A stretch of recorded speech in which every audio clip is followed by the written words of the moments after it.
तो welcome friends, आप सभी के अपने चैनल यस के मिश्र में फिर से स्वागत है। यहाँ पे देखिए आपके लिए बहुत ही महत्वपूर्ण वीडियो होने वाली है। महत्वपूर्ण वीडियो क्यों होगी, चलिए आपको अच्छी तरीके से बताने का प्रयास करेंगे और समझाने का प्रयास करेंगे।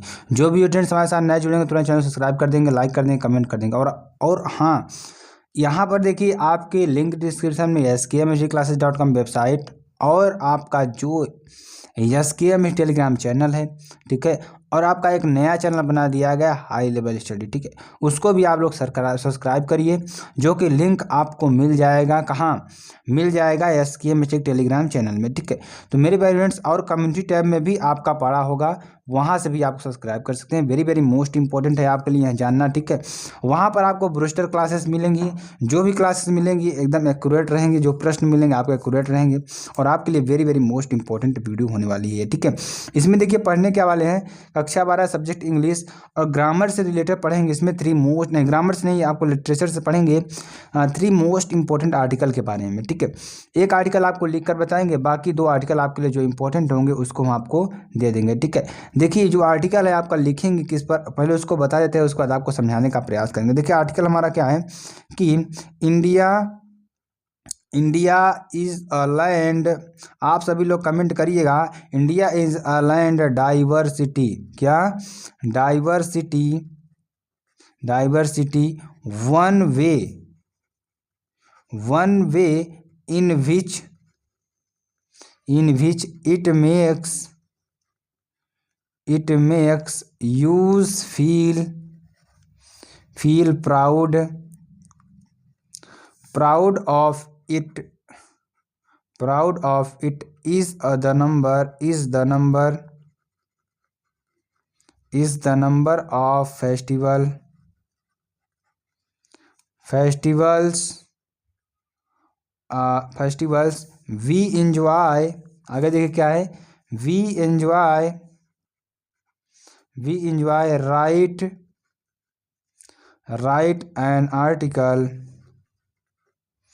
write an article in 100 to 150 words on festivals of India you are XYZ कोई भी नाम हो सकता है यहाँ पे, ठीक है। तो ये देखिए आपको किस पर लिखना है, वेरी वेरी मोस्ट इंपॉर्टेंट आपके लिए वीडियो होने वाली है। तो किस पर लिखेंगे, India is a land of diversity one way in which it makes us feel proud of it is number of festivals. यानी कि हमें इंडिया पर गर्व करना चाहिए कि यहाँ पर बहुत सारे त्यौहार मनाए जाते हैं और जिसे हम क्या करते हैं, एंजॉय करते हैं। Right an article in 100 to 50 words. क्या लिखना है आपको? 100 से 150 वर्ड्सों में इसका क्या लिखना है, आपको एक आर्टिकल लिखना है। चलिए इस पर आर्टिकल आपको लिखकर बताते हैं कि very very most important article आपको 2 देंगे जो आपके लिए वेरी वेरी इंपॉर्टेंट है। चलिए किस पर लिखेंगे, फेस्टिवल्स ऑफ इंडिया। क्या? फेस्टिवल्स ऑफ इंडिया, ठीक। आपको इसकी इंग्लिश और हिंदी दोनों बताएंगे ताकि आपको याद हो जाए, रट जाए, ठीक है। चलिए क्या लिखेंगे, फेस्टिवल्स, आगे लिखे जो भी लिखेंगे आपको हम बताएंगे, festivals of India are the periods of celebration. कहने का मतलब क्या हुआ कि भारत के त्यौहार उत्सव की अवधि हैं या उत्सव के टाइम है, वह उत्सव के त्यौहार हैं, ठीक है। चलिए आगे देखिए, they play an important role in the life of Indian people, ठीक है। यानी कि कहने का मतलब क्या हुआ कि वे भारतीय लोगों को जीवन में एक महत्वपूर्ण भूमिका निभाते हैं। यानी कि they play an important role in the life of India people, यानी कि वे क्या करते हैं कि वे भारतीय लोगों के जीवन में एक महत्वपूर्ण भूमिका निभाते हैं, ठीक है। चलिए आगे आपको बताते हैं, आगे क्या है हमारा कि when religion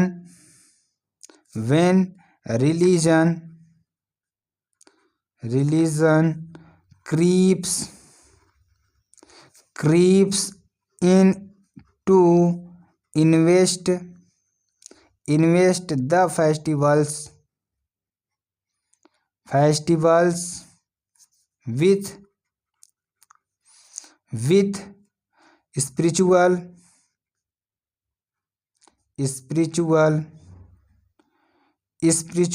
meaning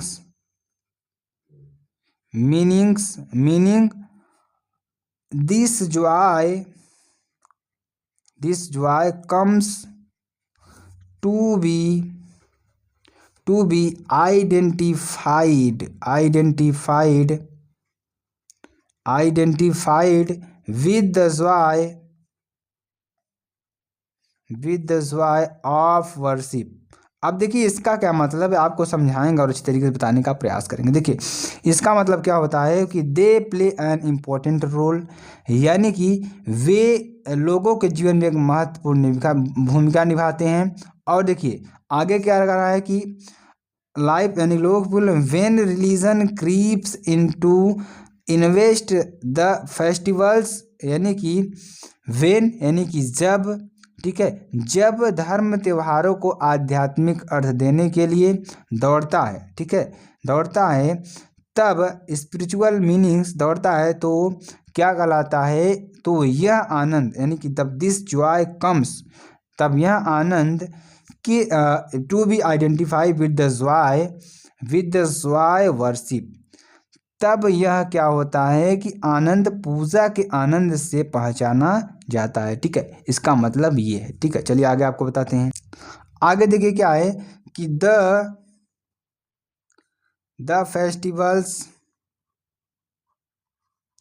festivals with spiritual, ये तो आपको हो गया। द वेल एज पार्टिसिपेशन, क्या हो जाएगा यहाँ पे, ये नहीं होगा। The well as participation in productive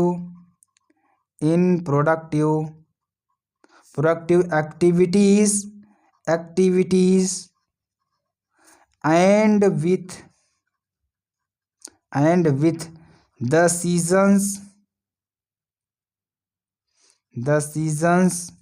of the year.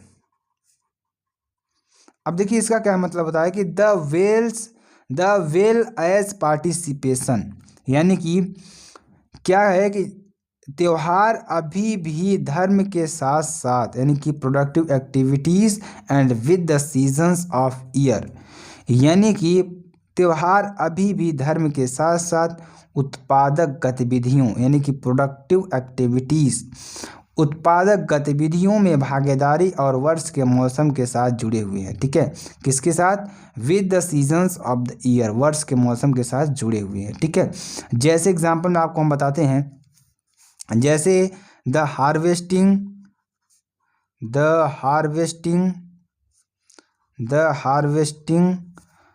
Festivals, the spring festivals, the showing festivals during the rainy season ETC। ठीक है, यानी कि कटाई के त्यौहार, यानी कि द हार्वेस्टिंग फेस्टिवल कटाई के त्यौहार, द स्प्रिंग फेस्टिवल्स बसंत के त्यौहार मौसम में, the showing festivals during the rainy season ETC, यानी कि बसंत के त्यौहार, बरसात के मौसम, बुआई के त्यौहार आदि भी सभी प्रकृति के साथ साथ क्या है, जुड़े हैं। ठीक है, जुड़े हुए हैं। ठीक है, आगे आपको बताते हैं और अच्छी तरीके से समझाने का प्रयास करेंगे। Are all associated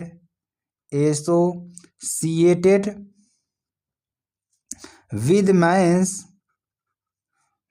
man's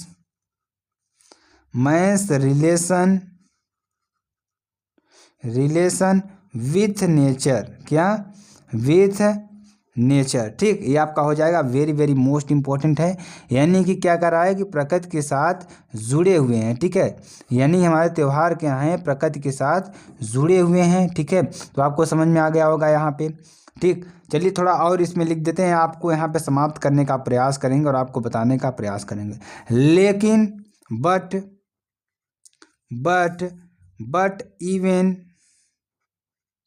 even thought the festivals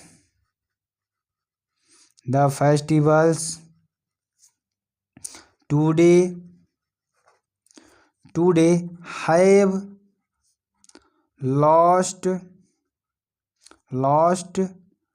much of their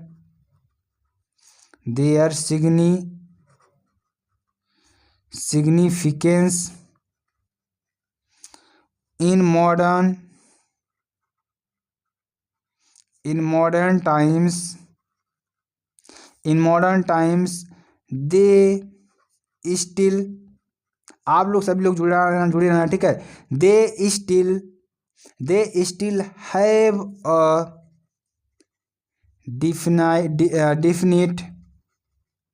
definite role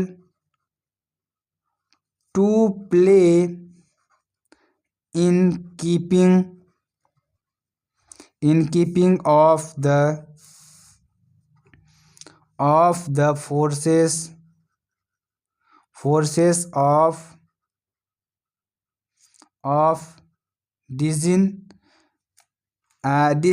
disintegration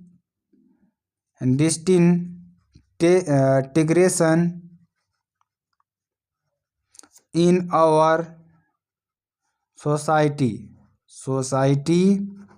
today. अब कहने का मतलब क्या हुआ, उसको बताने का प्रयास करेंगे।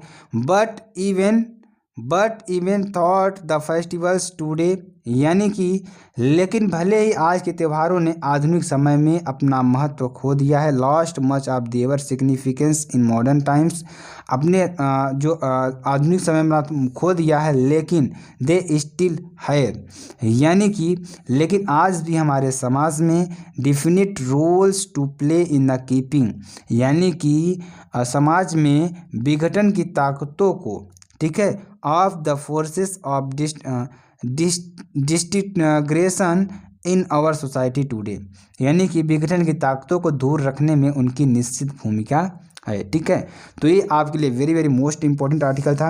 अब देखिए दो आर्टिकल आपके कौन से होंगे जो आपके वेरी वेरी मोस्ट इंपॉर्टेंट होंगे, उनको भी आपको पढ़ लेना है। ठीक है, और जो भी स्टूडेंट्स हमारे साथ जुड़े रहेंगे वो लास्ट तक जुड़े रहेंगे। और इम्पोर्टेंट है आपके लिए क्या,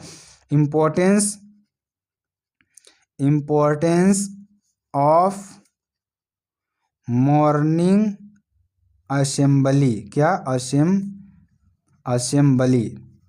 ठीक, अब देखिए दूसरा क्या है, मिड डे मील स्कीम। ठीक, क्या आ जाए, मिड डे मील स्कीम आपका ये हो जाएगा। वेरी वेरी मोस्ट इंपॉर्टेंट प्रश्न आपके एग्जाम के दृष्टिकोण से। तो इसमें आपको वीडियो कैसी लगी कमेंट सेक्शन में बता सकते हैं। फिर मिलते हैं नेक्स्ट वीडियो में नए टॉपिक के साथ। तक के लिए जय हिंद, जय भारत।